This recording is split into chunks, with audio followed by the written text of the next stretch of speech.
सिर्फ 30 दिन और HTET TGT math clear possible है, but only with the right strategy. आज मैं आपको एक प्रूवन 1 मंथ प्लान दूंगा जो आपकी सिलेक्शन चांस को डबल कर देगा। Hello everyone, welcome back to the channel. अगर आप एचटेट टीजीटी मैथ की प्रिपरेशन कर रहे हो और टाइम कम है तो ये वीडियो आपके लिए गेम चेंजर होने वाली है। मैं आपको इसमें बताऊंगा कि आपको पूरे 1 मंथ आपको क्या और कैसे पढ़ना है। सबसे पहले हम पार्ट 1 देखते हैं। जैसे सबसे पहले एक बात समझ लो, 30 दिन में सिलेक्शन तभी पॉसिबल है जब आप डेली 6 आवर्स पढ़ सकते हो। स्मार्ट स्टडी करोगे, हार्ड नहीं, स्मार्ट स्टडी। फिर पीवाईक्यू को सीरियसली लोगे। अगर आप ये 3 फॉलो करते हो तो सिलेक्शन पक्की है।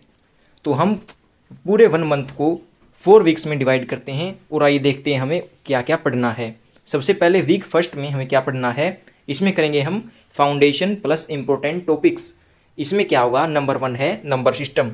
नंबर सिस्टम की कुछ क्लासेस एंड उसके पीवाईक्यूज अपने चैनल पर पहले वीडियोज हैं तो उनको आप देख सकते हैं। फिर आता है एलजेब्रा। एलजेब्रा के बेसिक कॉन्सेप्ट्स, बहुत सारे क्वेश्चन एलजेब्रा के रिपीट होते हैं, उस हर एक कॉन्सेप्ट पर में रिपीट होते हैं तो आप उनको देख सकते हैं। फिर आता है सिंप्लीफिकेशन।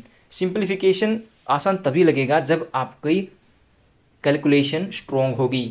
इसमें सिंपली आपको बोर्ड मास का फॉर्मूला लगाना है और आपको बेसिक कैलकुलेशन आनी चाहिए। फिर आता है रेशियो एंड प्रोपोर्शन।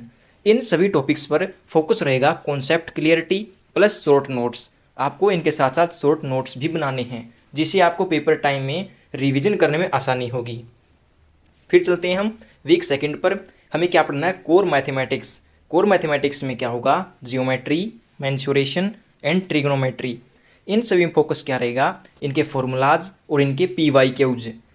मेंसुरेशन में जैसे वही है, रेक्टेंगल, वर्ग, आयत, ये सभी क्या हैं, कोन, सिलेंडर, ये सभी किस में आते हैं, मेंसुरेशन में आते हैं। इनके कई क्वेश्चन रिपीट होते हैं। फिर आता है ट्राइग्नोमेट्री। ट्राइग्नोमेट्री की बेसिक आइडेंटिटीज ही पढ़नी है हमें, उन पर ही क्वेश्चन बनते हैं। और जैसे एप्लीकेशन ऑफ ट्रिग्नोमेट्री है उस पर क्वेश्चन बन जाते हैं। जैसे कोई बच्चा पतंग उड़ा रहा है तो उसका एंगल ऑफ एलिवेशन दे दिया जाएगा और आपको पूछेंगे कि हाइट ऑफ काइट कितनी है, पतंग की हाइट कितनी है, तो ऐसे क्वेश्चन बनते हैं। फिर पढ़ेंगे हम वीक थर्ड। वीक थर्ड में क्या करना, हमें प्रैक्टिस प्लस पीवाईक्यूज। हमें लास्ट 3 से 4 ईयर्स के जो पीवाईक्यू हमें सोल्व करने हैं। मॉक टेस्ट स्टार्ट कर दीजिएगा।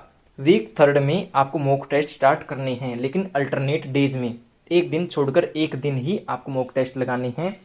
आपका स्कोर चाहे कितना ही रहे, आपको मॉक टेस्ट लगाने हैं। उससे आपको यह एनालाइज करना है मॉक टेस्ट से कि आपका कौन सा टॉपिक स्ट्रॉन्ग है और कौन सा टॉपिक आपका वीक है, और आपको वीक टॉपिक पर काम करना है। और उसके बाद फिर मॉक टेस्ट आप जब लगाओगे तो वो टॉपिक वीक नहीं रहना चाहिए, ठीक है। फिर चलते हैं हम वीक 4 पर। वीक 4 में करेंगे हम रिवीजन प्लस मॉक टेस्ट।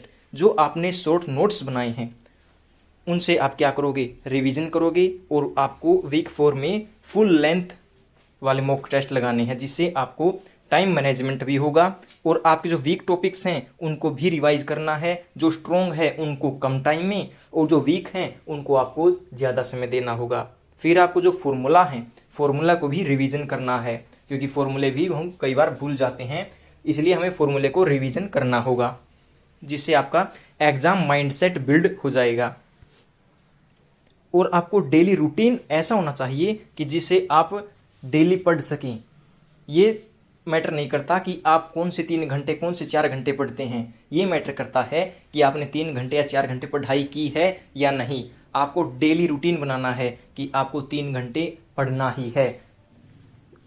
पूरे दिन से आप 3 घंटे आप इजीली निकाल सकते हैं, ठीक है। तो इसके बाद आगे बढ़ते हैं हम। कुछ कॉमन मिस्टेक्स होती हैं जो मेनली बच्चा करता है, तो आपको ये गलतियां नहीं करनी।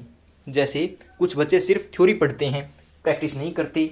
सिर्फ थ्योरी पढ़ने से एग्जाम क्लियर नहीं होता, आपको प्रैक्टिस भी करनी होती है क्वेश्चंस की। फिर पीवाईक्यू को इग्नोर करना, कई बच्चे पीवाईक्यू को देखते ही नहीं। कई क्वेश्चन ऐसे होते हैं जो उसी कॉन्सेप्ट पर हर बार आते हैं, ठीक है। फिर आता है मॉक टेस्ट से डरना। कई बच्चे मॉक टेस्ट ही नहीं देते, उन्हें लगता है कि मॉक टेस्ट में कम नंबर आते हैं जिससे अपना कॉन्फिडेंस क्या होगा, डाउन होगा। लेकिन इससे हमें यह पता चल जाता है कि अपना कौन सा टॉपिक वीक है और कौन सा टॉपिक स्ट्रॉन्ग है। यदि हम ज़्यादा मॉक टेस्ट लगा लेते हैं तो हमें पेपर में भी मॉक टेस्ट का ही फील आने लगता है, जिससे वहाँ पर अपना कॉन्फिडेंस भी बूस्ट होगा कि हमने ये क्वेश्चन किया था। फिर रिवीजन ना करना, कई बच्चे रिवीजन भी नहीं करते। तो रिवीजन नहीं करोगे तो अपना माइंड सेट ही ऐसा होता है कि कुछ समय बाद हम अपने दिमाग से कुछ बातें डिलीट हो जाती हैं। यदि हम उसको रिवाइज नहीं करेंगे तो हम ये भूल जाएंगे। फिर आते हैं अपनी फाइनल टिप्स की तरफ। फाइनल टिप्स में क्या करना है, जो आपने शॉर्ट नोट्स बनाए हैं उनको क्या करना, रिवीजन करना है। और आपको शॉर्ट नोट्स तो बिल्कुल बनाने हैं। फॉर्मूलेज को डेली रिवाइज करना है। हर टेस्ट के बाद जो भी मॉक टेस्ट लगाया आपने उसको एनालिसिस करना है कि आपके कितने नंबर आए, कितने कटे हैं, नेक्स्ट टाइम इतने नहीं कटने चाहिए। एक है फिर कंसिस्टेंसी मेंटेन रखना। आप डेली पढ़ोगे तो उससे क्या होगा, आपकी कंसिस्टेंसी बिल्ड होगी और इससे आप लगातार पढ़ सकते हैं।